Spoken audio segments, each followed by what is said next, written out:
Salut les topiens! Depuis l'ouverture du Avengers Campus à Disney California Adventure, je me suis demandé ce que devenait notre extension et notre Avengers Campus dont on a déjà parlé plusieurs fois sur cette chaîne. Pour rappel, les Avengers Campus, ce sont ces lands Marvel qui peu à peu arrivent dans les parcs Disney. Il y a quelques jours, on l'avait vu ensemble sur la chaîne, le Avengers Campus californien pouvait enfin ouvrir. Pour l'occasion, le parc a présenté l'attraction Web Slinger Spider-Man Adventure, qui est une attraction qui est actuellement en cours de construction à Disneyland Paris. Il s'agira sans doute d'une copie quasi conforme à la version californienne. Mais vous le savez, notre Avengers Campus, actuellement en cours de construction, se situe dans une zone qui existait déjà au Walt Disney Studios à Disneyland Paris, une zone qu'on appelait Backlot. Dans cette zone, il y avait l'attraction Armageddon qui a été entièrement détruite et c'est sur ce terrain qu'est actuellement reconstruit Web Slinger Spider-Man Adventure. En revanche, et on l'a su dès l'annonce de cette extension et de cette rethématisation, il y a un bâtiment qui n'a pas été détruit, l'ancienne attraction culte Rock'n'Roller Coaster, inspirée de l'univers du groupe de rock Aerosmith. C'est une attraction qui existe aussi à Disney Hollywood Studios. Et bien cette zone-là va être conservée pour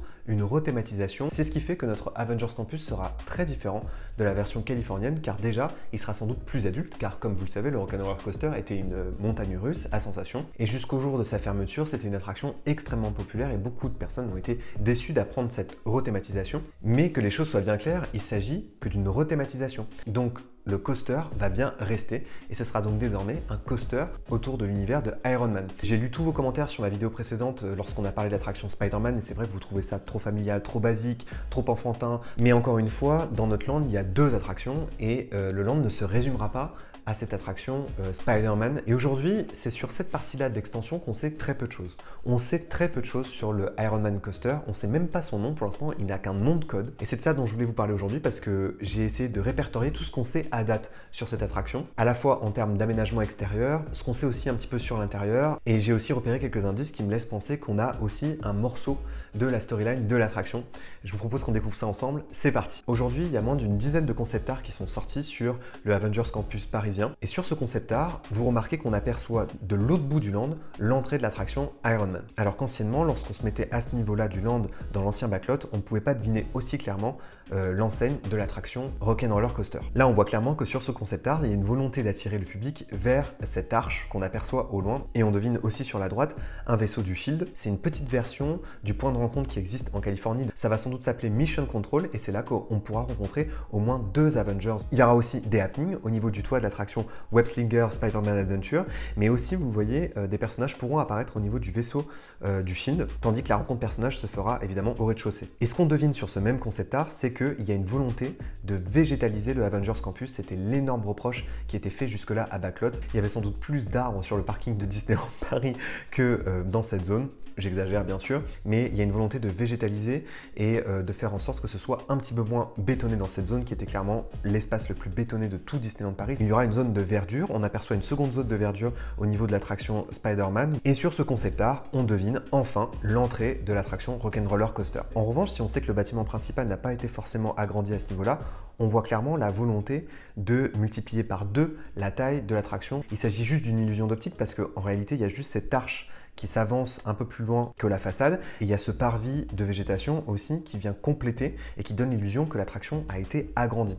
Et en réalité, les façades n'ont pas été agrandies, mais c'est cette arche-là qui vient se positionner de manière massive qui donne l'illusion que l'attraction a doublé de volume. D'ailleurs, à propos de cette façade circulaire, beaucoup de personnes pensaient que le concept art suggérait qu'il s'agissait sans doute d'un écran. Et en fait, c'est peut-être pas le cas. C'est simplement peut-être qu'une façade qui est équipée de LED et de lumière, il se pourrait que ce soit en réalité une façade qui soit faite en aluminium. Ce qu'on sait en revanche, c'est que désormais, l'entrée de l'attraction se fera beaucoup plus à droite. Vous voyez, on aperçoit derrière le Mission Control les premiers visiteurs qui rentrent dans l'attraction. Et là, on sait qu'en ce moment, toute la file de l'attraction est repensée.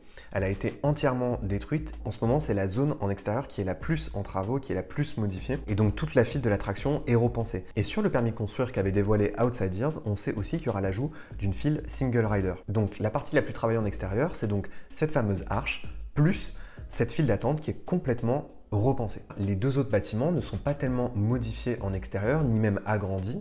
Le tracé a l'air d'être conservé. En réalité, le gros du travail autour de cette attraction, c'est la rethématisation intérieure, ce qui va être montré dans le pré-show, jusque dans la salle de lancement. Et alors là, pour le coup, on sait très peu de choses. La seule chose qui a été dévoilée de l'intérieur de l'attraction, c'est un concept art où on aperçoit Iron Man en train de travailler. Ce qu'on comprend très facilement sur ce visuel, c'est qu'on est dans une armurerie d'Iron Man. On est dans un de ses laboratoires, c'est un centre de recherche, un centre de test, et les visiteurs semblent rencontrer Iron Man avant de embarquer dans l'attraction, puisque là, il s'agit d'un concept art du pré-show. Et on sait aussi que actuellement, le nom de code de l'attraction s'appelle Jukebox. Qu'est-ce qu'une jukebox? C'est ce qu'on appelle les boîtes à musique, très populaires dans les années 70-80. Ce sont ces machines payantes qui permettaient de faire jouer de la musique dans les restaurants, notamment américains. Et c'est là que je pense que c'est intéressant de tirer le fil de ce petit indice, c'est qu'à la base, Rock'n'Roller Coaster est une attraction qui rend hommage à la musique rock'n'roll. Et qu'est-ce qu'écoute Iron Man en permanence dans ses films? Du rock. Et je pense que même si à l'arrivée des personnages Marvel dans ce bâtiment, il est fort probable que le concept soit assez similaire à ce qui avait été fait la dernière fois. Iron Man, un peu comme les Gardiens de la Galaxie, font partie de ces héros Marvel qui sont encore très ancrés dans la pop culture, aussi parce que eux-mêmes font beaucoup de références à la pop culture dans leurs films et dans leurs dialogues. Et enfin, autre information qui a leaké sur les réseaux sociaux, et ce maintenant depuis plusieurs mois, on sait à quoi vont ressembler les trains de l'attraction. C'est assez facile de comprendre en regardant l'image qu'il s'agit en réalité d'une armure d'Iron Man. Plusieurs fois dans les Avengers et dans les Iron Man, Tony Stark modifie son costume, modifie son armure, et tout le monde peut la porter, tout le monde peut l'essayer, tout le monde peut la tester. Pepper en a une par exemple, et là de toute évidence, avec ce bleu, ce rouge et ce doré, on devine très facilement qu'il s'agit d'une armure Iron Man, et que comme pour Pepper, eh ben, il accepte que les visiteurs des Walt Disney Studios, que les visiteurs du Avengers Campus testent cet équipement et fassent équipe avec lui. Il est fort probable que dans l'attraction, on entende d'ailleurs la voix soit de Jarvis, ou alors peut-être même celle de Friday si ils ont vraiment actualisé la storyline et qu'on se calque sur la storyline plus récente. Voilà, je viens de faire avec vous l'inventaire de tout ce qu'on sait sur ce coaster Iron Man, qui est sans doute l'attraction la plus attendue dans le Avengers Campus parisien. N'hésitez pas à me dire en commentaire si vous avez déjà une préférence entre l'attraction Spider-Man et ce fameux coaster qui est une rethématisation du Rock'n'Roller Coaster. Je pense deviner déjà que les fans de toute façon avaient toujours eu une préférence pour le Rock'n'Roller Coaster, donc ce sera naturellement cette attraction qui sera préférée à mon avis dans notre land. Et je continuerai à vous tenir informé dès qu'il y aura de nouvelles annonces sur l'Avengers Campus, et peut-être que je ferai une vidéo similaire sur l'univers du restaurant qui sera sans doute une copie de celui qui a ouvert la semaine dernière en Californie. Voilà les Taupiens, j'espère que cette vidéo vous a plu. D'ici l'ouverture du Avengers Campus, n'oubliez pas que vos rêves sont éternels. Bye!